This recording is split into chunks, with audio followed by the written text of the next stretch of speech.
ustedes nuevamente aquí. Hoy comenzamos un nuevo ciclo, es el ciclo Moving. Es el tiempo de movernos, la iglesia se va a mover y nos estamos moviendo en medio de cada uno de los hogares de aquellas personas que nos permiten entrar a su familia y poder hablarle a cada uno de aquellos invitados que tienen hoy en cada una de sus casas urbanas. Quiero agradecer a todos los anfitriones y a todas las personas que han aceptado nuestra invitación y la invitación de los diferentes amigos a sus hogares. ¿Para qué? Para estar conectados hoy con este primer ciclo en donde vamos a estar hablando el día de hoy acerca de la salvación, de cómo tener seguridad de que estoy salvo. Así que vamos al primer paso. El primer paso en esta mañana tiene que ver, en este día tiene que ver con salvo. Seguridad de la salvación. Moving Step. Es la iglesia movilizándose y dando pasos en la gran comisión. Vámonos a ir entonces y vamos a orar antes de comenzar con una pequeña encuestica entre falso y verdadero allí para ver cómo está nuestro pensamiento, cómo está nuestra forma de pensar con respecto al tema de la salvación. Bendito Padre Celestial, te doy gracias, bendigo cada persona que está ahí conectada, te pido que tu bendición esté con ellos, bendigo los hogares que se han abierto para, oh Dios mío, reunir a su familia e invitar amigos para descargar esta transmisión. Gracias, Señor, por aquellos amigos que han aceptado nuestra invitación a cada uno de los hogares y que en esta noche se reúnen para escuchar acerca de la palabra. Te pido que les bendigas y que hoy el mensaje de salvación llegue hasta sus corazones y pueda, Dios mío, formar de una manera especial sus vidas. En Cristo Jesús. Amén. Vámonos a ir entonces inmediatamente una pequeña encuestica allí de falso o verdadero. En la cartilla que usted tiene, sea que la tenga virtual en su celular o la tenga física, ahí usted va a encontrar en la parte superior una pequeña encuestica de falso y verdadero. Así que usted va a colocar si es falso o verdadero dependiendo de lo que usted cree. Yo la voy a leer, usted lo va a colocar y al final volvemos y damos respuesta a ver cómo nos fue y cómo estamos con respecto a nuestras creencias sobre la salvación. Primeramente dice, para ser salvo, solo necesito creer que Dios existe. Para ser salvo, solo necesito creer que Dios existe. ¿Falso o verdadero? Dependiendo de lo que usted cree, usted da su respuesta. Segunda pregunta, ¿el pecado causa una separación entre Dios y el hombre? ¿Falso y verdadero? ¿Usted qué cree? ¿Cree que este postulado es verdadero o cree que este postulado es falso? Usted puede... según lo que usted cree, usted puede contestar. Y tercero, ¿soy salvo por asistir a la iglesia y hacer cosas buenas? ¿Falso o verdadero? ¿Usted qué piensa? ¿Piensa que con ir a la iglesia, hacer cosas buenas, usted es salvo? Dependiendo tu creencia, así, o lo que tú crees, dependiendo a tus conceptos, así será tu respuesta en este momento. Vamos a irnos con la primera parte que queremos enseñar. Ahí en sus manuales ustedes lo tienen, y es la vida pasada. Vamos a hablar acerca de la vida pasada. Y vamos a ir a Efesios capítulo 2, versículo 1. ¿Cuál era nuestra condición antes de que Cristo nos diera vida eterna? ¿Cómo se encontraba el ser humano antes de que Cristo viniese a dar vida eterna por la humanidad? Pues déjame decirte que Efesios capítulo 2, versículo 1 dice: Él les dio vida a vosotros cuando estabais muertos en vuestros delitos y pecados.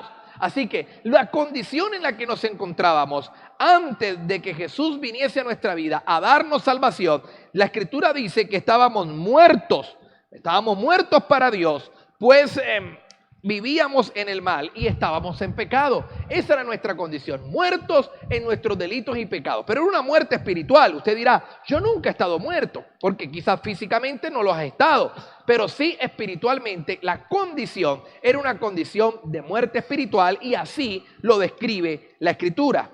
Ahora, según Romanos capítulo 3, versículo 23, ¿ha pecado toda persona? ¿Usted qué piensa? Ahí hay también unos cuadritos para usted responder si es falso o verdadero, dependiendo de lo que usted cree. Pero según Romanos 3:23, ¿qué dice? ¿Ha pecado toda persona? ¿Sí o no? Y vamos a ver lo que dice Romanos capítulo 3, versículo 23. Dice de la siguiente manera: por cuanto todos pecaron, están destituidos de la gloria de Dios. Así que según el texto bíblico nos indica de que todos los seres humanos pecamos y por lo tanto estábamos destituidos de la gloria de Dios. Entonces, ¿cuál será o cuál era la condición en que nos encontrábamos antes de que Cristo nos salvara? ¿Cómo estaba el ser humano antes de encontrar la salvación en Cristo Jesús? Pues el texto bíblico nos indica que estábamos en pecado. Por lo tanto, nuestra condición espiritual delante de Dios era una condición de muerte espiritual. En el tercer ítem de sus manuales,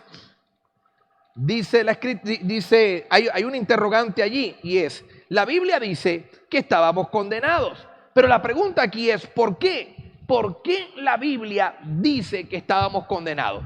Y según el relato de Juan capítulo 3, versículo 18, dice que estábamos condenados sencillamente por no haber creído. La falta del hombre de creencia en Dios, de no creerle a Dios, nos colocaba en una condición de condena. Y quiero leer para ustedes el texto bíblico para rectificar nuestra respuesta en Juan capítulo 3, versículo 18, donde dice: el que en él cree no es condenado, pero el que no cree ya ha sido condenado porque no ha creído en el nombre del unigénito Hijo de Dios. Así que ante este interrogante, ante este planteamiento, la Biblia dice que estábamos condenados porque no habíamos creído en el Hijo de Dios, que es Jesucristo. Así que si hay algo que nos va a otorgar salvación, si hay algo que nos va a sacar de nuestro estado y de nuestra vida pasada y nos va a colocar en otra condición de vida, es creer en el Hijo de Dios, creer que Jesucristo es el Hijo de Dios y que Él es suficiente para perdonar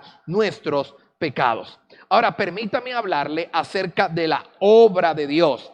¿Por qué? Porque el libro de Efesios, en el capítulo 2, verso 4 al 5, vamos a ver cómo nos describe la obra de Dios. ¿Qué fue lo que Dios hizo?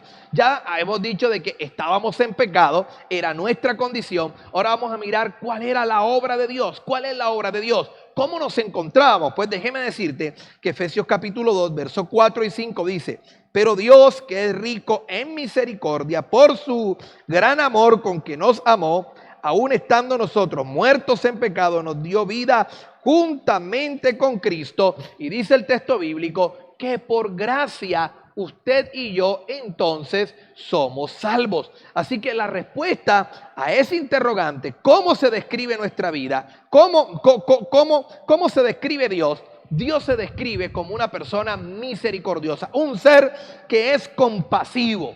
Un ser que ante la respuesta, ante la situación de pecado del ser humano, su forma de responder es de una manera misericordiosa, de una manera compasiva, de una manera amorosa. Ahora, según el pasaje que leímos, ¿qué ha hecho Dios por nosotros? Cuando Dios nos encontró que estábamos en pecado, y al responder de manera compasiva y amorosa, ¿qué fue lo que hizo Dios? Pues la Escritura dice que lo que hizo Dios fue que nos dio vida. Y dice que nos dio vida y vida en abundancia. ¿Y de qué vida estamos hablando? Estamos hablando de vida eterna. Así que la respuesta de Dios ante el pecado del ser humano es que Dios nos da vida y nos da vida en abundancia. ¿Por qué lo hace? Porque es un Dios compasivo, es un Dios misericordioso y es un Dios amoroso. Pero volvamos otra vez a Romanos capítulo 5, 8 y preguntémonos en qué forma nos muestra Dios su amor. Vamos a ver según Romanos 5, 8 cómo Dios nos muestra su amor. Dice la Escritura: mas Dios muestra su amor para con nosotros, que siendo aún pecadores, Cristo murió por nosotros. ¿Cuál es la manera de Dios demostrar el amor hacia la humanidad? Entregando a su Hijo unigénito para que Él viniese a morir por tus pecados y por mis pecados, de los cuales la Escritura dice que todos estábamos muertos en nuestros delitos y pecados. Así que el Padre Celestial envió a su Hijo Jesucristo a morir por nuestros pecados. Ahora, si volvemos a Efesios, en el capítulo 2, versos 8 al 9, Dios decidió que la salvación no es por obras, dice la Escritura, no es por cosas que yo haga, no es por méritos que yo logre en la vida, no es por qué tan bueno yo sea o por qué tantas buenas cosas yo haga, sino que la Escritura nos va a enseñar que no es por obras. Entonces, ¿en cuáles obras confía la gente creyendo que ellos serán salvos.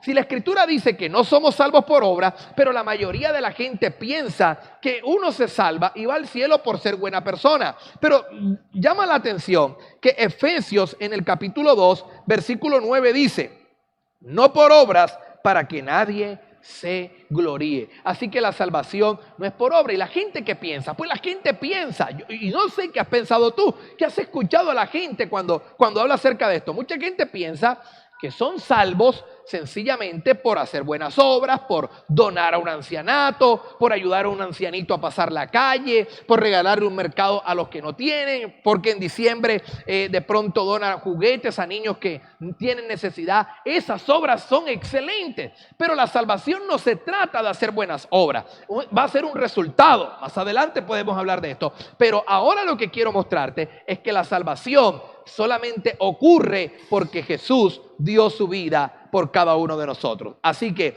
somos salvos, según el versículo 8 del libro de Efesios, capítulo 2, somos salvos por gracia y por medio de la fe. Déjame decirte que la gracia es un regalo inmerecido. Estoy en el punto 8 de tu cartilla. La gracia es un regalo inmerecido. Así que Dios gratuitamente ha decidido salvarnos. ¿Y cómo lo hace? Por medio de la fe. ¿Cuándo? Cuando tú y yo le creemos a Dios, usted y yo recibimos ese regalo, esa gracia inmerecida. Así que esa palabra gracia, que significa regalo inmerecido, lo cual quiere decir que Dios gratuitamente le otorga la salvación al ser humano. No es algo que pertenezca a una religión, es que Dios es quien otorga la salvación y no es algo que tú te puedas ganar. Él, por su infinito amor, por su misericordia, nos ha regalado la salvación, aunque usted y yo no lo mereciésemos en un momento.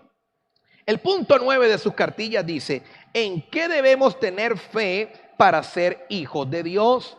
Pues déjame decirte que Gálatas capítulo 3, versículo 26 dice que debemos de tener fe en Jesucristo. Gálatas 3:26, si lo tienes a la mano y podemos ir y echarle un vistazo, sería muy bueno para nuestro estudio en este momento. Vamos a ir al libro de Gálatas, déjame ver si por acá lo tengo a la mano y podemos leer el libro de Gálatas, que es tremenda bendición, leer el libro de Gálatas en el capítulo 3, en el versículo 26. Allí hay una lección muy hermosa para cada uno de nosotros y dice la Escritura, pues todos sois hijos de Dios por la fe en Cristo Jesús. Eso dice Gálatas capítulo 3 en el versículo 26. Dice que somos hijos de Dios por la fe ¿en quién? En Jesucristo. ¿En quién debemos de tener fe los hijos de Dios? Solamente en Jesucristo. Quizás tú tengas fe en una cosa o en la otra o en una persona, pero la Escritura me enseña que es por la fe en Jesucristo. Vámonos al punto 10, y el punto 10 de sus manuales tiene que ver con un pensamiento de ustedes. El punto 10 de sus manuales tiene que ver en lo que tú crees, es muy, pero muy personal. El punto 10 dice, diga en sus propias palabras qué es tener fe en Cristo. ¿Qué tú piensas? Y me gustaría que si pueden allí desde sus casas urbas escribir en el chat allí, ¿qué piensas tú? Con tus propias palabras, ¿en qué tener fe en Jesucristo? ¿Qué es eso? En tus propias palabras, ¿qué es tener fe en Jesucristo? ¿Qué es que yo tenga fe en Él para salvación? Sería bueno que usted pueda escribir allí, será muy importante, porque tener fe en Jesucristo es el elemento fundamental para recibir ese regalo. Recuerda que te dije, esa gracia, ese don inmerecido de parte de Dios. Ahora permíteme hablarte de algo más. Quiero hablarte de la nueva vida. Permíteme hablarte de la nueva vida. La nueva vida. Primero te hablé de cómo estábamos. Luego te he venido hablando de lo que ha hecho Jesús por nosotros. Y eso es importante. De la obra de Dios. Hablé de la vida pasada. Luego te hablé de la obra de Dios. Ahora permíteme hablarte de lo que tú recibes a través de la obra de Dios en esta nueva vida en Cristo Jesús. Quiero ir al ítem número 11 de sus cartillas. Él hace un interrogante y dice, ¿con qué propósito vino Cristo? Y allí nos va a mandar al Evangelio según San Juan, el Evangelio según San Juan, en el capítulo 10. ¿Con qué propósito vino Cristo? ¿Te gustaría saber por qué vino Cristo a la tierra? Pues déjame decirte que la Escritura nos va a dar una respuesta. ¿Cuál es el propósito de la venida de Jesús a la tierra? Dice, el ladrón no viene sino para matar, hurtar, para matar y destruir. Yo he venido para que tengan vida y para que la tengan en abundancia. ¿Sabes para qué vino Jesús a la tierra? ¿Sabes por qué Jesús vino hace 2000 años atrás? Vino para que tú, estimado amigo, tengas vida y vida en abundancia, para que tu familia tenga vida, para que tus amigos tengan vida, para que el ser humano tenga vida. Esa fue la función importante por la cual Jesús vino a la tierra. ¿Sabe qué vino Jesús a la tierra? Para que usted y yo tengamos vida, y no cualquier clase de vida, sino una vida en abundancia. El ítem número 12 de su cartilla pregunta y dice, ¿qué ofrece Dios a quien recibe a Cristo? ¿Qué ofrece Dios? Pues es muy hermoso y sé que esto esto va a cambiar tu manera de pensar y esto te va a gustar. Dice Juan capítulo 1, versículo 12, dice, mas a todos los que le recibieron, a los que creen en su nombre, les dio potestad de ser hechos hijos de Dios. Así que, ¿qué ofrece Dios al que recibe a Cristo? ¿Sabes qué te ofrece? Te ofrece la potestad de tú ser declarado hijo de Dios. Por lo tanto, aquel que ha aceptado a Cristo y lo ha reconocido a través de la fe como su único Señor para perdón de pecado, ahora pertenece a la familia de Dios y es un hijo de Dios. Permíteme ir al ítem número 13, el cual según Juan capítulo 5, en el versículo 24, nos pregunta, ¿qué sucede con la persona que recibe a Cristo? ¿Qué pasa? Bueno, ahora recibe a Cristo. ¿Qué sucede con esta persona? Déjame decirte ahí en el verso 24 está la respuesta. Dios es espíritu y los que le adoran en espíritu, déjame ver el texto bíblico, quiero confirmarlo aquí. Juan 5:24, perdón. Juan 5:24 dice la Escritura, de cierto digo, el que oye mi palabra y crea al que me envió tiene vida eterna y no vendrá a condenación porque ha pasado de muerte a vida. Así que esta respuesta es gloriosa. Lo que sucede con la persona que recibe a Cristo es que ha pasado de muerte a vida. Por lo tanto, el gran regalo de Dios es que usted tendrá vida eterna. Tiene vida eterna y vida en abundancia. En el ítem número 14, según el libro de Efesios, que fue donde comenzamos leyendo, Efesios en el capítulo 1, en el versículo 10, vamos a remitirnos allí. Si tienes tu Biblia, quiero que me acompañes. Efesios capítulo 1, versículo 10, nos va a hacer una pregunta según este texto. Capítulo 2, verso 10. ¿Para qué somos creados en Cristo? Efesios 2, 10. ¿Para qué? ¿Para qué somos creados en Cristo? Esa es la pregunta. Entonces tú dirás, bueno, ahora soy hijo de Él, tengo vida eterna, pero la pregunta es ¿para qué? ¿Para qué somos creados en Cristo? Pues déjame decirte que Efesios capítulo 2, en el versículo 10, dice de la siguiente manera, porque somos hechura suya, creados en Cristo Jesús para buenas obras, las cuales Dios preparó de antemano para que anduviésemos en ella. ¿No te parece fantástico eso, estimado amigo? La Escritura dice que fuimos creados, somos creados en Cristo. ¿Para qué? Para que vivamos usted y yo haciendo el bien. Somos su hechura para que usted y yo podamos hacer el bien. Dame la siguiente diapositiva y mira esto. Note entonces algo importante aquí. Note que no somos salvos por obras. Eso es importante. Pero sí fuimos salvos para buenas obras. Mira la diferencia. ¿No te parece grandioso? No fuimos salvos porque hiciéramos cosas buenas. No, fuimos salvos porque Dios en su infinito amor envió a su Hijo para perdonar nuestros pecados, morir en la cruz por nosotros y luego nosotros a través de la fe aceptar su sacrificio para perdón de pecados. Pero déjame decirte algo más. Aunque no fuimos salvos por obras, luego de ser salvos, sí hay algo importante aquí y es que fuimos salvos para buenas obras. Sí fuimos salvos para buenas obras. Quiero que vayas al ítem número 15 de tu cartilla y allí leyendo 2 de Corintios capítulo 5, vamos a 2 de Corintios, en el capítulo 5, versículo 17, dice la Escritura. Vamos a ver qué dice allí. Dice la Escritura, de modo que si alguno está en Cristo, nueva criatura es. las cosas viejas pasaron, he aquí todas son hechas nuevas. Leyendo 2 Corintios capítulo 2 versículo 17, estar en Cristo significa haberlo aceptado como Salvador. Entonces, si alguno está en Cristo, ¿en qué se convierte? La Escritura dice que si tú estás en Cristo, ahora eres una nueva creación.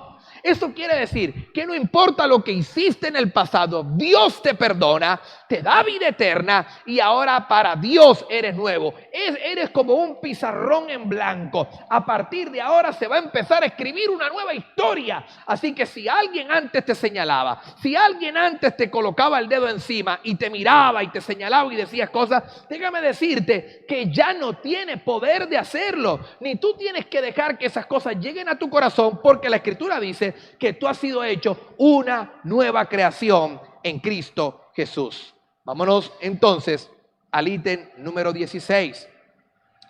Y esta es la segunda parte del versículo 17 y habla de cambios en la vida.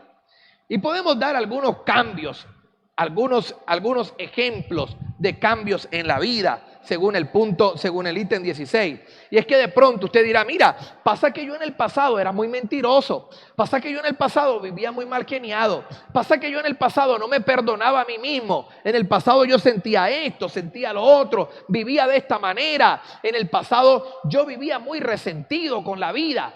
Eso quizás éramos antes, esto era lo viejo que había en nosotros, lo que habíamos hecho en el pasado, pero ahora nuevamente en Cristo Jesús tú puedes decir, bueno, mira, yo he cambiado, mi temperamento ha cambiado, soy más amigable, soy más amoroso, encuentro sentido en la vida porque la Escritura me ha dicho que Dios me creó para hacer el bien y para hacer buenas obras. Ahora, después de ser salvo por la fe en Cristo y por un regalo inmerecido de parte de Dios, ahora he sido salvo para hacer buenas obras, y esto va a cambiar tu manera de pensar, esto va a transformar tu mentalidad y eso hace que seas una persona totalmente diferente. Vamos a resumir y resumamos lo que hemos estado hablando en esta tarde. ¿Cómo, o con tus propias palabras, vamos a resumir el contenido de lo estudiado? ¿Cómo era mi vida sin Cristo? Quiero que pienses eso por un momento, reflexiona. ¿Cómo era tu vida antes de que Cristo llegara a ti? ¿Cómo tú vivías? ¿Cómo te comportabas? ¿Cómo tú sentías? ¿Cómo era mi vida sin Cristo? Recuerda que la Escritura dice que sin Cristo estábamos muertos en nuestro pecado. Y hablando de muertos en pecado, entonces, ¿cómo era mi vida sin Cristo? Pensando en esos pecados que de pronto tenías anteriormente, ¿cuáles eran ellos que te mantenían muertos en cuanto a la condición en cuanto a tu condición delante de Dios? ¿Cómo estábamos? Ahora, ¿qué hizo Cristo por mí? Con tus propias palabras, escribe lo que hizo Cristo por ti. Porque recuerda, y aquí lo tengo señalado, y aquí tú puedes ver este icono, lo que Cristo hizo por mí, donde está la cruz, fue que vino y murió por ti y por mí para darnos salvación y darnos vida eterna. Eso fue lo que Cristo hizo por nosotros. ¿Qué hizo Cristo por mí? Ahora, ¿cómo se debe mostrar en mi andar diario la nueva vida que Dios me dio? ¿Cómo? Haciendo buenas obras. Yo soy diferente, mi vida ha cambiado, mi manera de comportarme, de hablar, de conducirme es diferente. ¿Por qué es diferente? Porque ahora mi vida tiene esperanza. Ahora en mi vida está Jesús y Él reina en mi corazón. Bueno, llegó el momento de irnos al challenge, y el challenge es el mejor momento de nuestra enseñanza. El challenge, que en otras palabras son desafíos. Quiero desafiarte en esta semana que entra, quiero desafiarte en los días que vienen, porque aquí hay unos challenges bien claros para tu vida. Yo quiero que tú tomes el challenge. ¿Por qué? Yo quiero que entiendas algo. Si tú no aceptas el reto, si tú no aceptas el desafío, si tú no aceptas este challenge que te coloca el día de hoy, moving stop, entonces déjame decirte algo. ¿De qué sirvió todo esto? Para eso son nuestros desafíos. Y ahí en tu cartilla, si tú miras en las columnas de la mano izquierda, ahí están los desafíos, ahí está el challenge para esta semana. Lo primero que quiero que mires allí, hablando de los desafíos, ¿puedes ponerme la pantalla gigante, por favor? Lo primero que quiero que mires allí, pensando un poco en el desafío, los desafíos que tienes para esta semana, los que te voy a retar para que trabajes en esta semana. El primer desafío está allí, y es: en esta semana tú vas a leer en el libro de Juan, en el capítulo 1, del capítulo 1 y capítulo 7. Vas a leer un capítulo diario en el Evangelio según San Juan. Vas a leer un capítulo diario.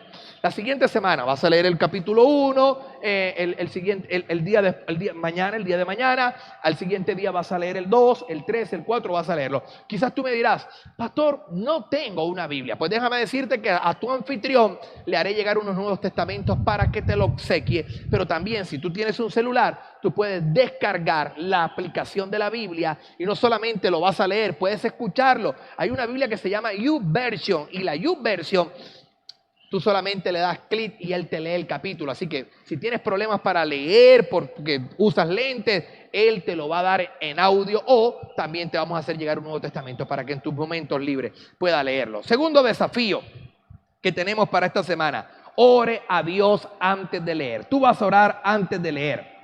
Vas a preparar tu corazón para recibir lo que Él le va a decir por medio de su palabra, y después de leer el capítulo usted va a orar otra vez comentando lo que usted ha leído. Vas a leer, vas a orar, y luego de que termines de orar, tú vas a orar. ¿Y cómo vas a orar? Comentando lo que has leído. ¿Qué fue lo que leíste? Por ejemplo, si comenzaste con el primer capítulo de Juan, como una forma de colocar un ejemplo. Si tú leíste el primer capítulo de Juan, este es el desafío de esta semana.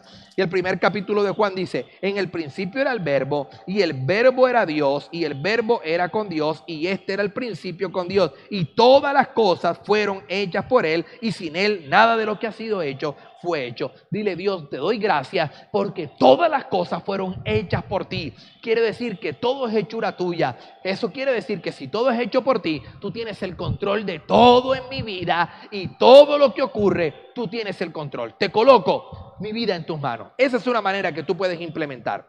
Y la otra, el otro desafío que tienes para esta semana es: con la ayuda de Dios, comprométete a leer un capítulo diario de la Biblia. Y coloca la fecha. Ahí tienes para colocar la fecha. Comprométete a leer ese capítulo diario. Pero además de eso, en esta semana vamos a trabajar nuestra memoria. Vamos a trabajar nuestra capacidad de memorizar. Y le invito a que memorice Efesios capítulo 2, versículo 8 al 9. Ese será el desafío. Y espero que las próximas semanas, allí en la casa, donde el anfitrión, esa persona que te invitó, ese amigo que te invitó, ustedes puedan comentar y puedan hablar del texto que te aprendiste. Puedan hablar de los 7 capítulos que leíste entre semanas, lo que quedó en tu mente, de lo que Dios te habló, de cómo bendigo tu vida. Ese es el desafío para esta semana. Así que el desafío de esta semana, que comienza de aquí a la próxima reunión que tengamos a través de este Facebook Live, será leer 7 capítulos, los 7 primeros capítulos de Juan, uno por día. Vas a leerlo, sea que lo leas al levantarte o antes de acostarte, y verás cómo Dios va a bendecir tu vida. Permíteme orar por ti, porque el mayor desafío que tú puedes hacer en tu vida el día de hoy es que si no le has entregado tu vida a Cristo, tú entregues tu vida a Jesús el día de hoy. Ese es el mayor desafío que tú puedes tener en tu vida el día de hoy. Y quiero invitarte a que tú inclines tu rostro conmigo. Todos los que están en casa, todos, incluyendo el anfitrión, por favor, oremos juntos repitiendo estas palabras. Bendito Padre Celestial, te entrego mi vida y te entrego mi corazón. Reconozco mis pecados, y también hoy reconozco que tú eres Dios y que tú eres Señor. Acepto el regalo inmerecido de la salvación. Te acepto como mi Señor y mi Dios, y te pido que perdones mis pecados. Ven a mi corazón y toma el control de mi vida. En el nombre de Cristo Jesús te doy gracias por todo lo que haces en mí. En Cristo Jesús, Señor nuestro. Amén y amén. Si has hecho esta oración, ahora recuerda lo que leímos en Juan capítulo 1, versículo 12. Tú eres parte de la familia de Dios, por lo tanto tú eres un hijo de Dios. Y por ser hijo de Dios, la vida eterna es un regalo que Dios te acaba de dar. Es el más grande desafío que has tomado en tu vida. El desafío que bendecirá toda tu vida y también bendecirá toda la eternidad. Quiero invitarles para que la próxima semana también vengan aquí desde la sala, desde la comodidad de la sala de esta casa donde te encuentras el día de hoy y podamos compartir juntos nuestro siguiente tema, que sé que te va a bendecir y será de grande bendición para ti. Y vamos a hablar de seguro, la seguridad que es tener a Jesús en el corazón. De eso voy a hablarte la próxima semana. Así que volvamos nuevamente y vamos a volver por donde comenzamos y allí terminamos. Volvamos a la encuesta que hicimos al principio de falso o verdadero. Vamos a ver cómo te fue. Tú diste una respuesta, pero ahora, después de haber estudiado algunos textos bíblicos, creo que vamos a tener la respuesta correcta. Vamos a ver cómo te fue. Ahora, si toca corregir, borras y corrige. No hay problema. Pero hoy, en este momento, después de haber estudiado estos textos, tú tendrás la respuesta correcta. Ahí está la primera pregunta. Para ser salvo, ¿solo necesito creer que Dios existe? ¿Falso o verdadero? ¿Qué piensas tú? Segunda pregunta. ¿El pecado causa una separación entre Dios y el hombre? ¿Qué piensas tú? ¿Qué dijimos? ¿El pecado nos apartó? ¿Todos estábamos muertos en delito y pecado? Si eso es así, entonces esa pregunta, la respuesta, tú sabes que es una respuesta total, verdadera. Muy bien, has respondido bien, es verdadera. Y la tercera pregunta dice, ¿soy salvo por asistir a la iglesia y hacer cosas buenas? Recuerda que colocamos un cuadrito que decía allí, una de las presentaciones que tuvimos allí, decía que no fui salvo por obras, pero sí fui salvo para hacer buenas obras. Por lo tanto, si recuerdas ese cuadrito basado en el texto bíblico, quiere decir que la respuesta es falsa. Y si escribiste que es falso, estamos totalmente de acuerdo, lo hiciste muy bien. Ánimo, sigue adelante. No importa si en algún momento te equivocaste con la respuesta, pero el estudio vino para esto, para enseñarnos la respuesta correcta. Les bendigo grandemente. Estuvo con ustedes su pastor Samuel Monte y recuerda, la próxima semana esperamos que acepte la invitación para que sigamos creciendo juntos. Dios te bendiga y que la paz de Jesús esté con ustedes en el resto de esta semana. La invitación es para este domingo. Tenemos 2 servicios presenciales, 8 de la mañana y 10 de la mañana. Te invito a que vengas con tu anfitrión y con toda tu familia para que disfrutemos un buen tiempo en la presencia del Señor. Que Dios les bendiga y que la paz de Cristo esté con ustedes.